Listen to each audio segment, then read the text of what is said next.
Hi there, and thanks for tuning in to our Wheel and Anchor webinar on our expedition trip to the beautiful islands of French Polynesia. This is a very special trip because we are going to be joining a unique vessel, a hybrid cargo and passenger ship, which does various routes around French Polynesia, supplying goods to the people who live on these remote islands. So it's a very unique and special experience, very much aligned with our philosophy on travel here at Wheel and Anchor.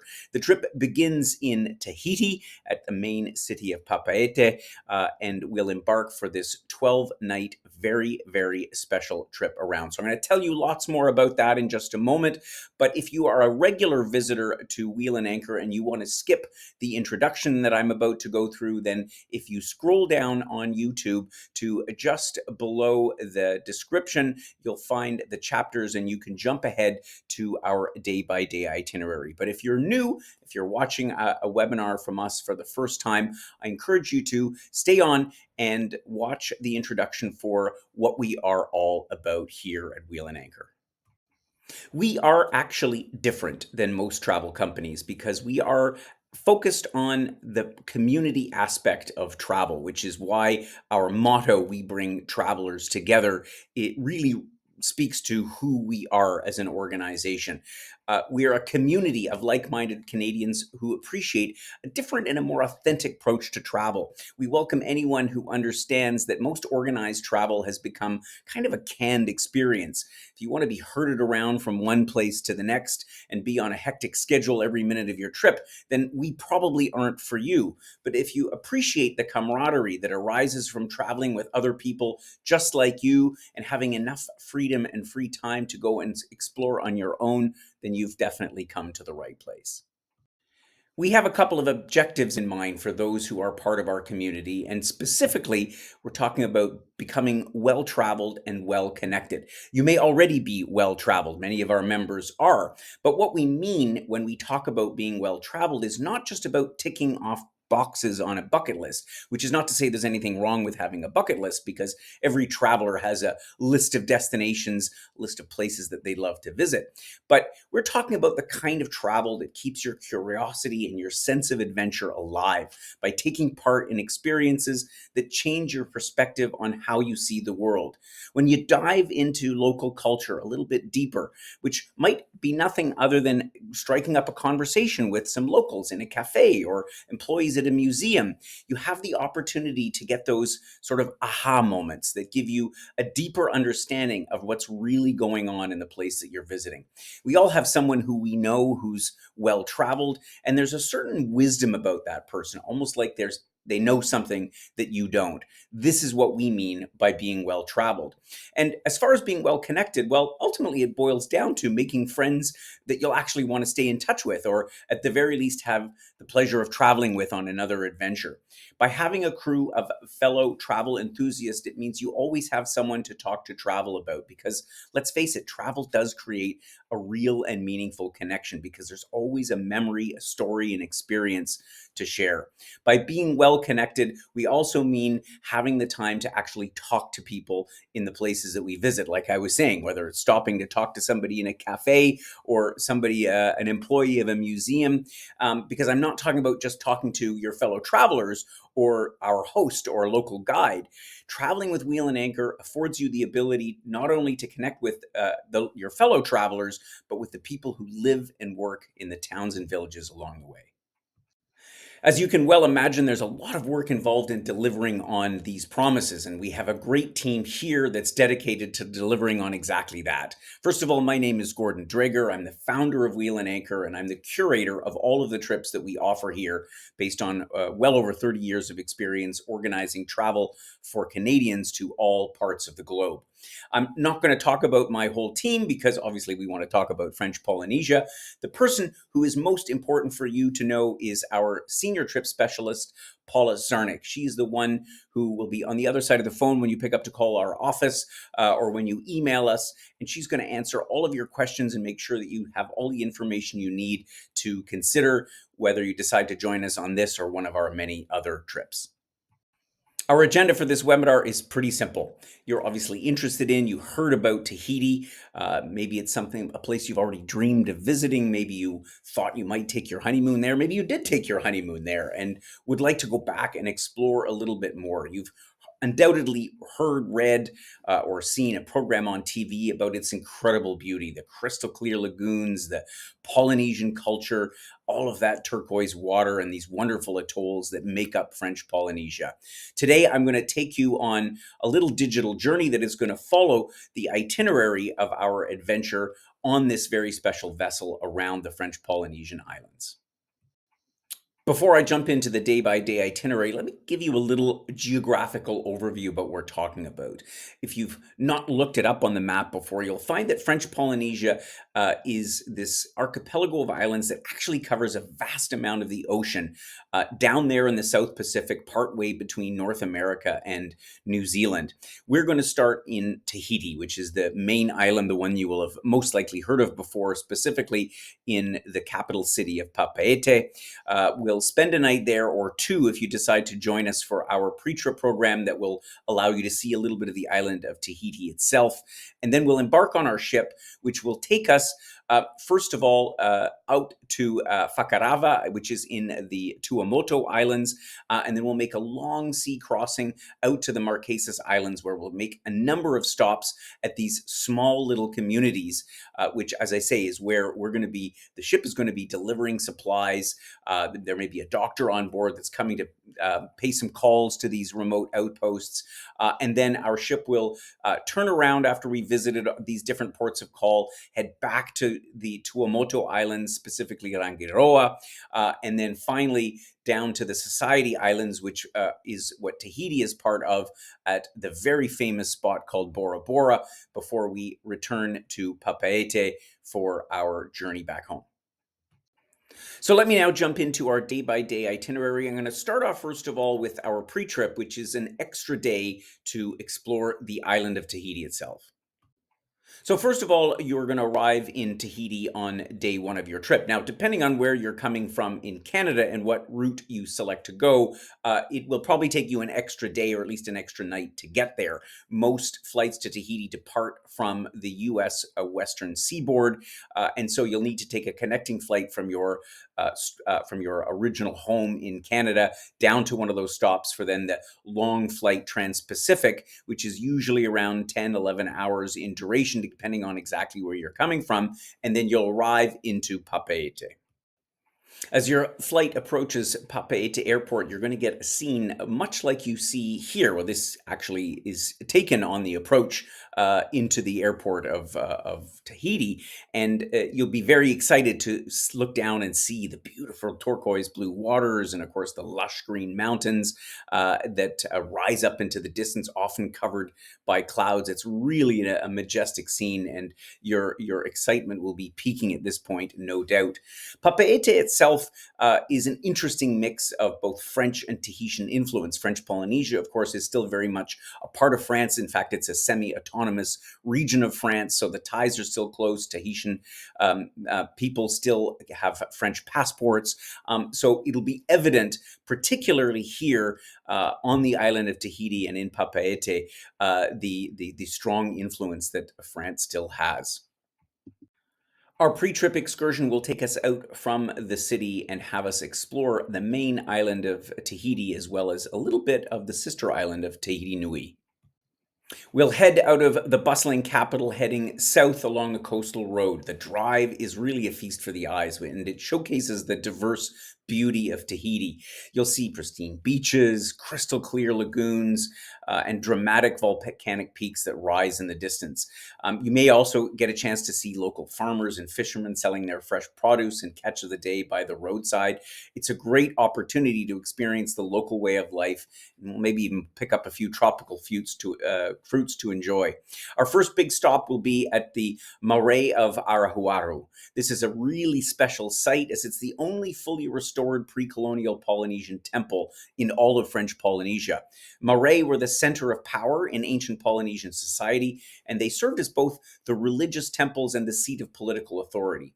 At Arahuaru, we're going to see the restored stone platforms and the wooden tiki statues that were integral to ancient Polynesian worship. Now, for those of us who grew up watching TV, well, we all watch TV, I suppose, you might think of the famous Brady Bunch episode where they visit Hawaii and they find a cursed tiki statue. For some reason, I could remember that, and I even did think of it. That's why I made this anecdote part of the presentation. It's a fun connection, but it highlights how Polynesian culture has often been misrepresented in Western media. This visit to Arahuaru is a chance to learn about the true significance of these sites and gain a deeper appreciation for Polynesian history and culture. From there, we'll head over to the caves of Mara. These beautiful grottos were a favorite swimming spot of the French artist Paul Gauguin. They named a cruise line after him. Gauguin's time in Tahiti really influenced his art, and his paintings helped introduce the beauty of Polynesia to the Western world. The caves here offer a really serene, almost a mystical atmosphere that's sure to inspire you, much as it did Gauguin back in his days of exploration. As our journey continues along, we'll stop at some of Tahiti's famous black sand beaches. The striking shores are formed from volcanic rock and provide quite a dramatic contrast to the turquoise waters. If we're lucky, we'll see some of the local surfers riding the waves. As you may recall, they had the Olympic surfing competitions here in Tahiti, and particularly it's at the beach called Te Ahuapu on the south coast, where the waves can get truly huge. One of the other highlights of our excursion today will be a visit to the Vaipahi Gardens. These lush botanical gardens showcase the incredible diversity of Tahitian flora. We'll see a wide variety of native plants, including the Tiara Tahiti, which is the national flower of French Polynesia. The gardens also have some amazing water features and are a tranquil spot for a leisurely stroll. Not far from the gardens, we'll have a chance to dip our hands in the natural cold spring of Valma. The Polynesians believe that these springs have healing properties, and the cool, clear water is certainly refreshing as you get used to the warm and humid Tahitian weather. As we make our way back towards the city of Papeete, we'll pass by fields of taro, which is a staple crop, a staple part of Polynesian cuisine. It's used in a whole bunch of traditional dishes, including the famous poisson cru, a delicious raw fish salad marinated in coconut milk and lime juice. A little bit reminiscent of ceviche for those of you who are fans of the Latin American dish, but it has its own flavor profile and charm. Really delicious. We'll stop at a charming restaurant for lunch along the way, and this is our chance to actually sample some of that Tahitian cuisine, and probably poisson cru will be on the menu, and certainly there'll be lots of other fresh fish and maybe some poe, which is a sweet pudding made from local fruits. Okay, so let's now take a look at what the main part of our program entails. If you're flying in, if you're skipping our pre-trip extension program and arriving, you'll still have a night in Tahiti because we want to make sure that everybody arrives in time. You certainly don't want to miss the ship. Because it's not easy to catch up with this one, given all the remote islands that we're traveling to. So we'll have a night for everyone on the program at a lovely resort not far from the main city of Papeete. We'll have some time to enjoy the resort in the morning before we head down to the ship. The embarkation time will be confirmed, obviously, a few weeks before the trip begins. And then, in great excitement, we'll head down to the port in Papeete to make our way to the Aranui. Let me start off by saying a few words about our ship because this is really what sets this trip apart from any other cruise that you could do in this part of the world, or practically in any part of the world. This is such a unique adventure. The Aranui 5 is what's known as a passenger freighter. It was a part cruise ship, part cargo vessel, which means that while we're enjoying our journey and seeing all the incredible sights and learning about the culture, the ship at the same time is doing essential duties by delivering supplies to remote islands. Sometimes, as I said at the beginning, there might be a doctor on board, so they may be performing some medical procedures. There's a whole lot of activity that goes on beyond our enjoyment of the cruise. The Aranui, the 5, is the fifth. It's actually not the fifth, it's the fourth of a line of ships that have been doing this same mission back since the 1930s. It's a family owned business, continues to be, which again makes the experience very special. It's a unique way to travel, and it allows us to visit places that most tourists will never get to see. The ship accommodates only about 230 passengers in cabins which are spread over 8 decks that are accessible to the public, as you can see from the photo here. So it makes the experience a lot more intimate than on your typical cruise ship. You have several amenities that, again, you would expect, not nearly as many as on one of those giant floating resorts, but there's certainly a restaurant, lounges, a couple of bars. There's a pool, an outdoor pool, which is very welcome in the tropical heat, a spa, a gym, and even the first tattoo studio at sea. Now, one thing I want to say about this trip is that no matter how big of a ship you're traveling on, the seas in the South Pacific can at times be somewhat rough. I'm not talking about the Drake Passage between South America and Antarctica, but as I recall from my last adventure in this region, you definitely get some swells if you consider the trade winds that blow over long distances of the Pacific. So, keeping that in mind, if you are somebody that's highly susceptible to motion sickness, you should definitely take that into consideration. There are remedies that one can take to combat that, but it's certainly a factor that I would want to mention. In most cases, people that opt for this trip find the whole thing very comfortable. Life on board is pretty relaxed and casual. The Polynesian crew is often highlighted as a real feature of the trip, with passengers praising their warmth and their friendliness and willingness to share all about their culture. Dining, of course, is also an important part of the experience, with meals served in a casual setting. There's no need to dress up for dinner like on many cruises. The food is excellent. It's a mix of French and Polynesian cuisine, so there's something to suit everyone's taste. And of course, this being a French département, wine is, of course, included with lunch and dinner. So that's something for our onophiles. While at sea, there are a number of activities on offer. There's lectures on Polynesian culture, history, and geology. They even have some Polynesian dance classes to take part in, and evening entertainment, including karaoke for those that want to put themselves on stage, or live music that's performed by the crew. There's a range of different cabin options, and of course, you can find details on that and the respective pricing in our trip itinerary. But you've got standard staterooms, which have either portholes or picture windows.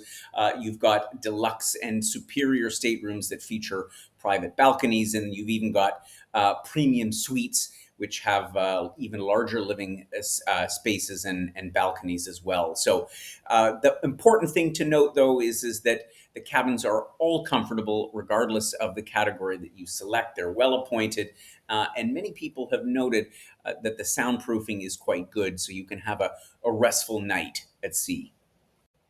And after our first night on board, we will wake up to be on the island of Fakarava, which is part of the Tuamotu archipelago.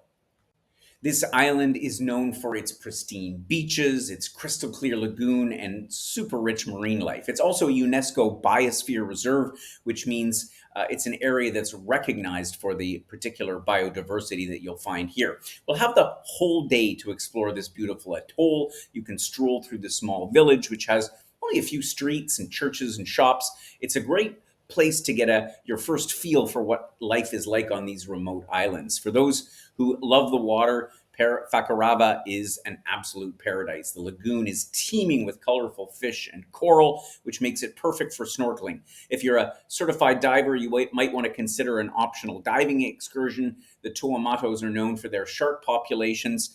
It is, by and large, safe to swim with the sharks, and Fakarava is one of the best places to see these magnificent creatures in their natural habitat.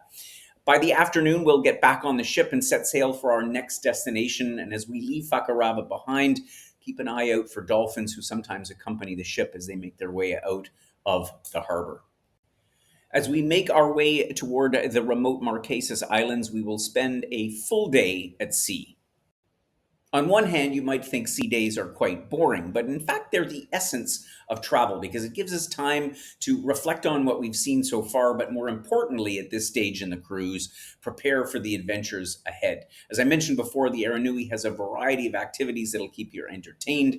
There'll be lectures about the history and culture, and we'll also have some Polynesian dance classes, so a little bit of fun out on deck. Also, a nice chance to just soak up that South Pacific sun and air.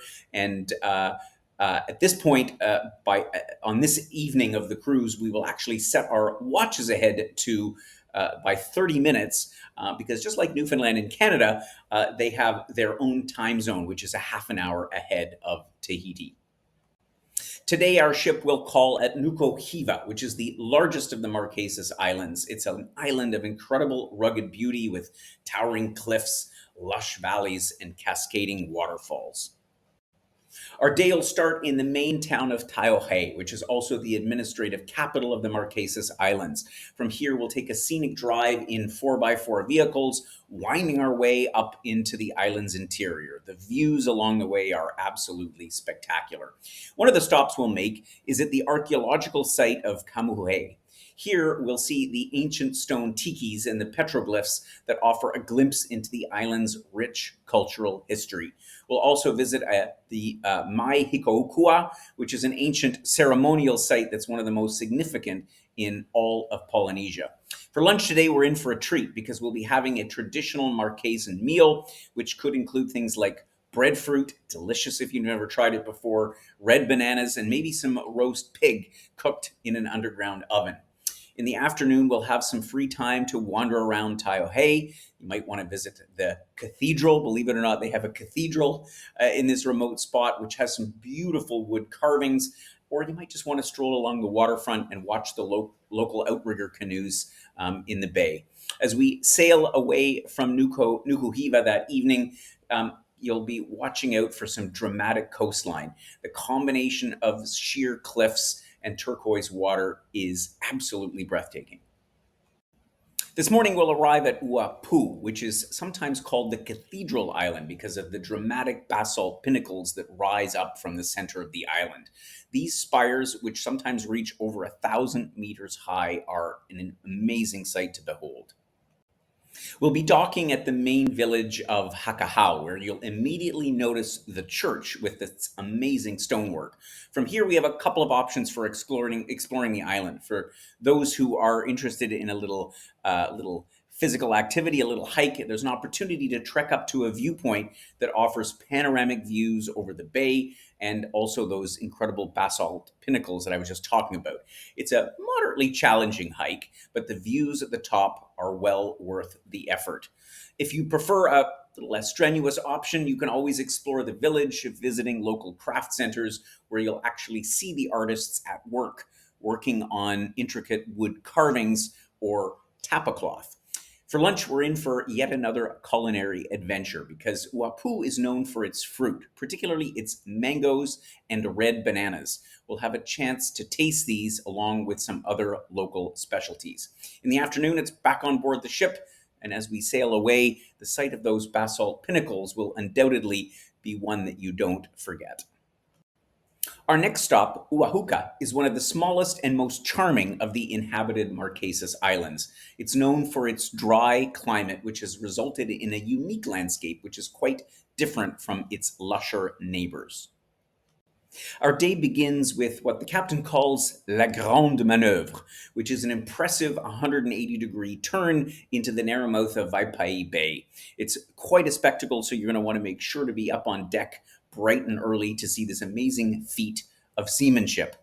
Once we get on shore, we're going to be taking a tour of the island by 4x4. We'll visit the small museum of Vaipai, which offers really some interesting insights into Marquesan history and culture. We'll also have a stop at a little botanical garden where you can see many of the island's native plants. Oahuka is known for its wild horses, which roam freely across the island. If you keep your eyes peeled, you'd be almost certain to spot some of those animals. And in fact, for those who are interested in horseback riding, there's an optional excursion you can embark on. There's different routes for those, depending on if you are a more of a novice horseback rider or more of an experienced one. For lunch, we'll have a Marquesan meal at a local family restaurant. It's a great opportunity to get some authentic local cuisine and interact with some of the islanders. In the afternoon, we'll also visit some wood carvers because the artists of Oahuka are known for their craftsmanship, particularly for their wooden sculptures and bowls. Before we leave, we'll make a stop at the Arboretum, a project started by the former mayor to preserve the island's plant species. It's a peaceful spot and a testament to the islanders' commitment to preserving the natural heritage. Today we'll visit two islands. One is Tahuata, which is the smallest of the inhabited Marquesas Islands, and then on to Hiva Oa, which is often called the Garden of the Marquesas. In Tahuatu, we'll anchor in the picturesque bay of Vaitahu, where you'll immediately notice that the striking Catholic church that was built by the Vatican. It has some incredible stained glass windows that blend both Marquesan motifs with Christian symbolism, something you kind of don't expect in this remote part of the South Pacific. Tahuata is also known for its bone and helmet shell carving, so we'll have an opportunity to visit some more local artisans and perhaps purchase some interesting souvenirs that you won't find in many other places. Onwards to Hivaoa in the afternoon. This island has a very lush tropical landscape. It's famous because it's the final resting place of French painter Paul Gauguin, as well as the Belgian singer Jacques Brel. You will visit the main town of Atuona, where you can see Gauguin's grave in the local cemetery, and we'll also visit the Paul Gauguin Cultural Center, which houses replicas of his paintings. For those who are more interested in archaeology, we'll take a optional 4x4 excursion up to the largest ancient ceremonial site in French Polynesia called Taoa. The site features all kinds of petroglyphs and stone tikis, which gives a fascinating glimpse into Marquesan culture. Today's stop will be at Fatuhiva, which is the remotest of the Marquesas Islands and also the most lush. We'll start our day with a visit to the village of Omoa, which is famous for its tapa cloth production. Now, tapa is interesting because it's not actually a woven material. It's made from bark, which is softened by beating it and soaking it in water. Although it's a product that's not completely unique to Polynesia, you'll find the patterns here and the uses for it fascinating, and you'll even be able to pick up a souvenir if you like. For the adventurous among us, there's an option for a long and challenging 16-kilometer hike from Omoa to Hanavave. The hike offers some incredible views of the island's breathtaking landscapes. But of course, if you prefer a less strenuous option, we're going to be sailing around to Hanavave on the Aranui. Hanavave itself is home to the Bay of Virgins, which is often considered to be one of the most beautiful bays in the entire world. The combination of towering peaks and serene waters is truly spectacular. So we'll have some time to anchor and stay in the bay and enjoy the village before returning to the ship. It's back at sea for the 11th day of our trip as we wave farewell to the Marquesas Islands and head back towards the Society Islands. After having visited a number of islands back to back over the past few days, it'll actually be a little bit of relief to have some downtime and reflect back on the incredible experiences that we've had in the Marquesas Islands. As I said before, there's lots of activities on board to keep you entertained. There'll be lectures again about culture and history, and of course those Polynesian dance classes. If you didn't get a chance to go the first time around, then there'll be another opportunity while we're at sea on the way to the Society Islands. But of course, you can also just relax by the pool. The pool deck is a great spot to lounge with a book or maybe even treat yourself to a spa treatment. Once again, we have to set our watches back by 30 minutes as we return to Tahiti time. Now, today we're in for a treat as we arrive in at Rangiroa, which is the largest atoll in French Polynesia and the second largest in the entire world. Rangiroa is actually translated as vast sky in Tahitian. And when you see the endless horizon here, you'll understand why. So, as we make our way into the harbor, you'll have to keep your eyes peeled on the water because it's very common to see dolphins who are playing in the wake of the ship as we enter the lagoon. It's a magical welcome to this incredible place. This is a paradise for water lovers because the lagoon is so large that you can't even see across to the other side. It's like an inland sea teeming with marine life. So we have a number of excursions that are available for the day. For those who are certified divers, there's a 1 hour exploration dive along the reef. Rangiroa is, of course, world renowned for its diving with crystal clear waters and a huge abundance of marine life. But if you prefer to stay closer to the surface, there's also a glass bottom boat tour for those who don't enjoy being up close and personal with all those marine animals. It's a great way to see the underwater world without getting wet. But if those who are not divers but still want to get in the water, of course, we have a snorkeling excursion as well to the Green Lagoon. This is a shallow emerald green lagoon within the main lagoon, and it's teeming with colorful tropical fish. After all those morning activities, we'll have lunch, and then it'll be time to set sail for our last island, Bora Bora. Today, we will arrive at the crown jewel of French Polynesia, again, Bora Bora. You've probably heard the name before, and you might have seen pictures of those overwater bungalows, but there's a lot more that meets the eye. As we sail into the lagoon, we'll be met by the sight of Mount Otemanu, which is the dormant volcano at the center of the island. Its jagged peak rises out of the turquoise lagoon and is one of the most iconic images in the whole South Pacific. Again, we've got a couple of different options today. There's a 2.5 hour shark and ray tour.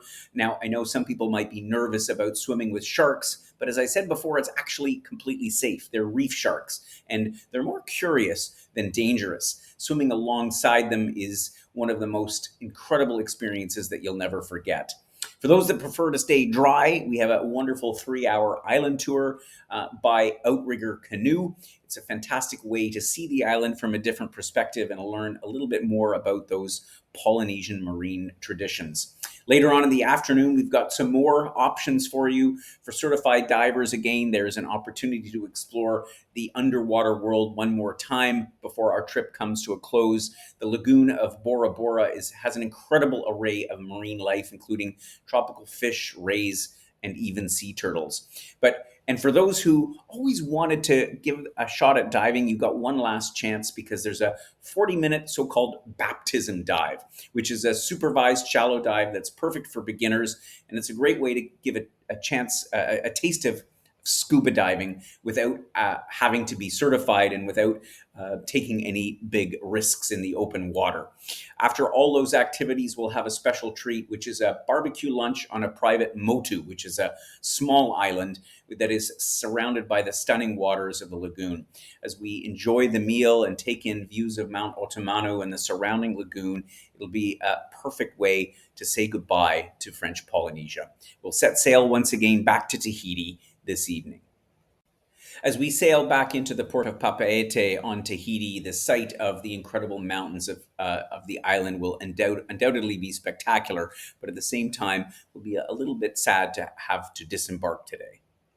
After breakfast, we'll disembark and wave goodbye to the Air Nui. We'll make our way to our resort not far from the center of town. There'll be a chance to sort of relax by the pool or do some last minute shopping at the markets, or you might otherwise book a spa treatment.